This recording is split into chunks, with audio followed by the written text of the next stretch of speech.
മറ്റൊരു ചോദ്യം നോക്കാം. സമാന്തര ശ്രേണിയുടെ അഞ്ചാം പദം തന്നിട്ടുണ്ട്. അഞ്ചാം പദം എത്രയായിരുന്നു? 20.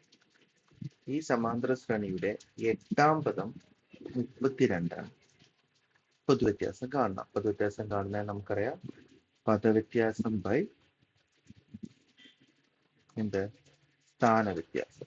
8 മൈനസ് 5, അതായത് 32 മൈനസ് 20/8 മൈനസ് 5, അതായത് 12/3 എത്ര വന്നു?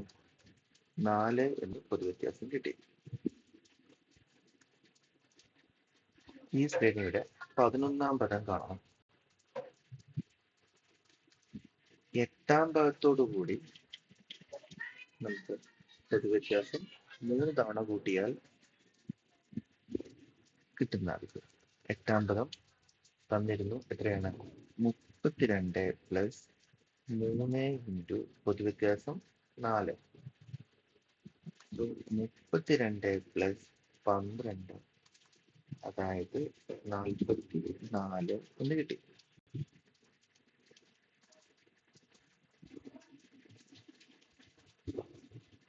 മറ്റൊരു ചോദ്യം. ഒരു സമാന്തര ശ്രേണിയുടെ ബീജഗണിത രൂപം 3n+2 ആണ്.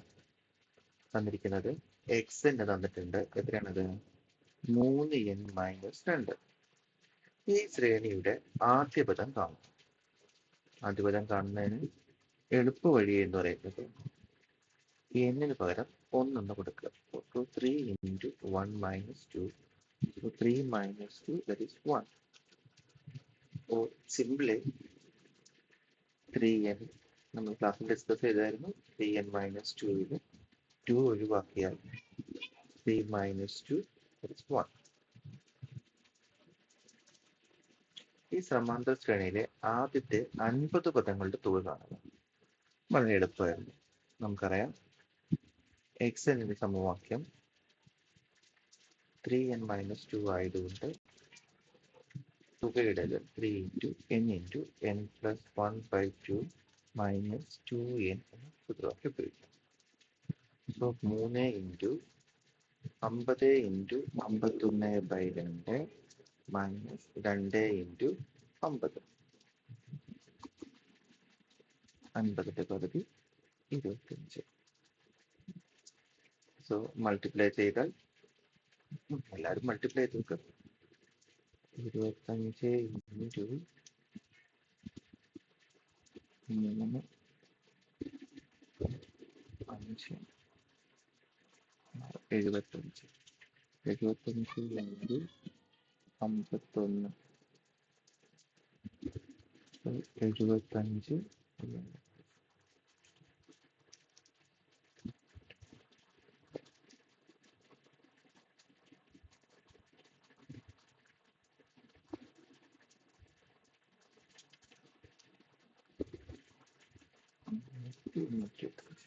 75 3825 മൈനസ്, അതായത് 3725 എന്ന് നമുക്ക് ഉത്തരം കിട്ടും.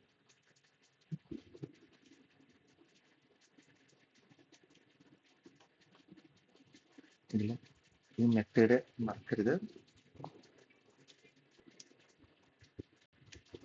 ഇങ്ങനെയാണെങ്കിൽ അവനെ എഴുതിയ രീതി നോക്കുക. ഒരിക്കൽ കൂടി പറയാം.